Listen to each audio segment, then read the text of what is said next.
Ahoy there! Rear Admiral Chris Sutherland coming to you from FLYCO aboard one of our warships at sea. FLYCO is the space where we control flight operations for our maritime helicopters. The landing and takeoff procedures are controlled from this space on board the warship. So, coming to you from sea with 37 years of military experience and bringing big dad energy to recovery from mental illness and addiction. Just finished listening to some wicked Def Leppard, saw them in concert multiple times over the many years. And I want to share some experience and observations about humanity. 4 big observations that I've made over my time serving my country and also in recovery.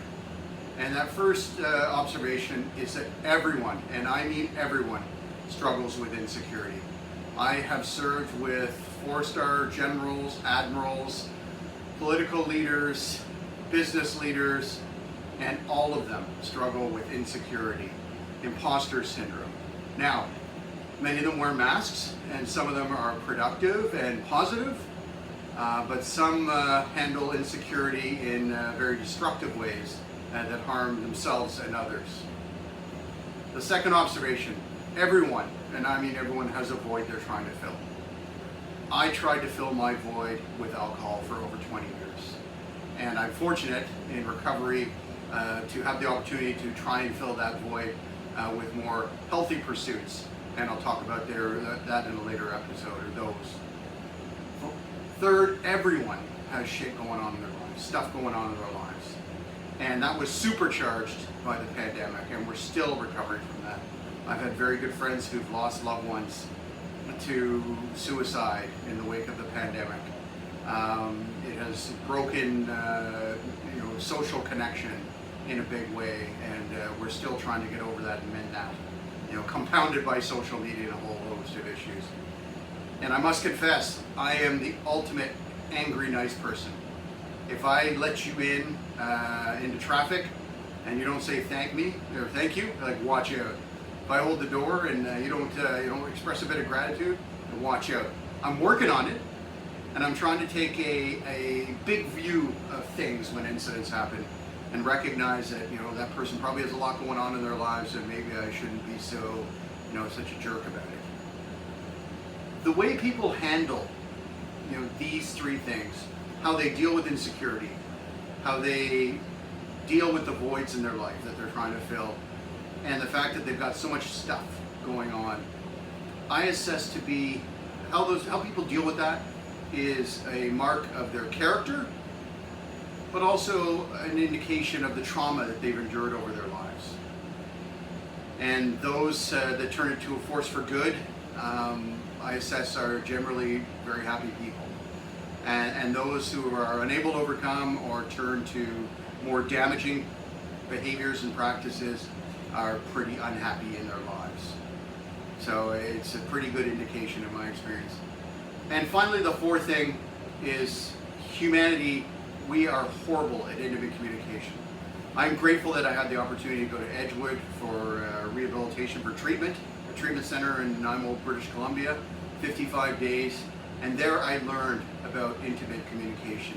I learned when someone asked me how I was feeling, that it was okay to share how I was really feeling and not just say fine and walk by. And I hope that you can create safe spaces or have safe spaces where you can truly tell people how you're feeling. Because I think that kind of communication really has helped me in my life. Again, I will remind everyone, I can only share about my experiences in recovery. I'm not an expert in addiction or mental illness, so I will only share about my experience in recovery when it comes to that. The hardest, coming back to intimate communication, the hardest thing I've ever done in my life, I think one of the hardest things, was when I was early in the treatment center, and we were divided into 2 groups. There were about 50 people there. I was a maple, and in the maple group we broke off into this session, this whiteboard session, where each person had to get up, and there were 25 people in the group, and those 25 people, after about 3 weeks together, each one of them had to tell you something good about yourself, and you had to write it on the whiteboard. And that was one of the most uncomfortable things I ever did in my life, because at that point in time, I did not think good things about myself. I was in a dark place, and I had done horrible things, but these people saw good in me. And I hope moving forward, we can help others see themselves through our eyes, the positive that we see in them when their mind is turned against them and told them only negative things about themselves.